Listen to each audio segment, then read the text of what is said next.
Israel Iran మధ్య యుద్ధం తీవ్రతరం కావడంతో భారత ప్రభుత్వం ఇరాన్లో చిక్కుకున్న తమ పౌరులను సురక్షితంగా తరలించేందుకు ఆపరేషన్ సింధుని ప్రారంభించిన విషయం తెలిసిందే.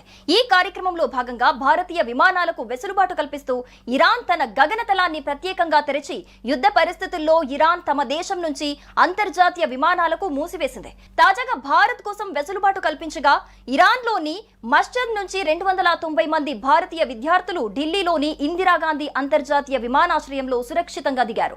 ఢిల్లీలో దిగిన విద్యార్థులు భారత్ మాతా కీ జై, హిందుస్థాన్ జిందాబాద్ అనే నినాదాలు చేస్తూ భారత ప్రభుత్వ ప్రధాని నరేంద్ర మోడీకి కృతజ్ఞతలు తెలిపారు.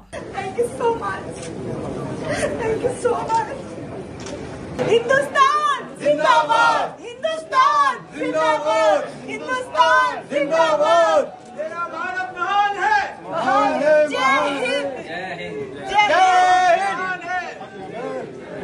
हिंदुस्तान जिंदाबाद, हिंदुस्तान जिंदाबाद, जिंदाबाद। भारत सरकार जिंदाबाद, भारत सरकार जिंदाबाद, भारत सरकार जिंदाबाद। Very thank you, very thank you. Be proud of our government and Narendra Modi. Thank you for Narendra Modi. Thank you our Prime Minister, thank you so much, and our Indian government, thank you so much.